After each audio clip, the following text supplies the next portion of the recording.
Got to pitch up. I thought he was going to get out of it, only giving up one, and then ended up getting, a pitch up that they drove into, into the outfield for the 3-run lead. But kind of mirrored Ian yesterday. Didn't have his best stuff, but veteran guys that can, calm it down, keep us in the ball game, and go out for the 7th inning. So. Got to give him credit for that. When an offense is struggling, people wonder if they're trying to do too much. Can the same be said about a rotation? Well, I think a little bit. The next guy always wants to slow it down. Wants to be the guy that stops it, and at times they do put a little pressure on themselves. It just seems like the first inning.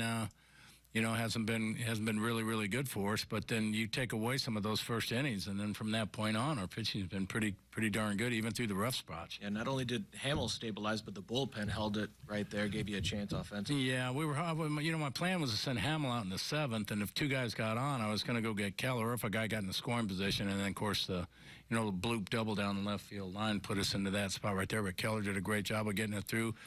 Boyer with a good 8-pitch inning, and of course Adam with another good inning of his own. And you've been on the stretch where I think you've given up runs in the first inning in 6 of the last 7 games. Is it just one of those baseball quirks where you go through in a season? I guess. I mean, how else do you explain it?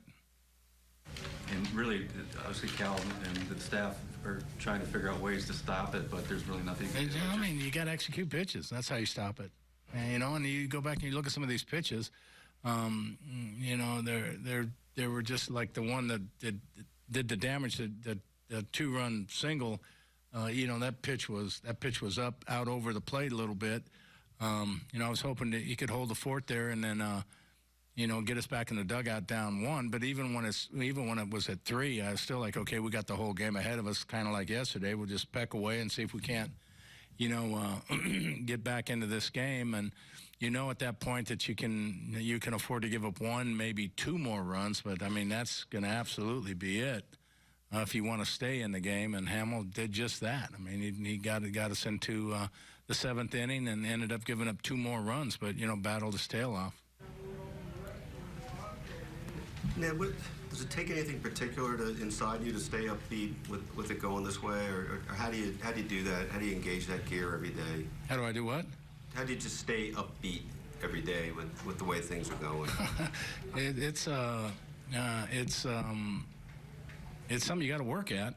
It doesn't come natural. You got to sit yourself down, and I've had to do it in the middle of the game, sit myself down, tell me to shut the hell up. You just gotta understand the process and what we're trying to accomplish and what the boys are going through and how they're working hard at it and how they're trying and they're fighting right to the end. The games, if you look at our games are I hate to say when you look at our record that they're entertaining, but they are a little bit. We're not playing sloppy baseball. We lose, but we're not playing sloppy walking guys and errors and making base running gaffes and all the dumb stuff that really tick you off as a manager. Our guys are playing good baseball, and they're playing hard baseball, and it makes it easier to understand the situation. But still, you look at a day like today, you look at a night like last night. We had 20,000 fans in the stand, and our fans are fantastic. And this is hard on us, but it's hard on our fans, too. And I think that's what makes us hurt more is that our fans are living and dying right there with us. They haven't given up on it. Evidence last night, evidence today. It was a fantastic crowd, against Tampa. Normally not a huge draw for us. So our fans are still there with us. And we're trying to break through, to give them some excitement and some pleasure. But we just got to keep working at it. Ned, is it a challenge for the guys not to hang their head because they all want to win so bad? You got young guys who want to prove. A little bit of a challenge, but they're professionals. They've done a pretty good job, and they've got good veterans in there that help them. John Jay and Salvi and those guys, Moose. Those guys keep especially the young guys. Help keep their head up, but. Young guys are doing pretty good. So, it's just everybody's kind of supporting each other.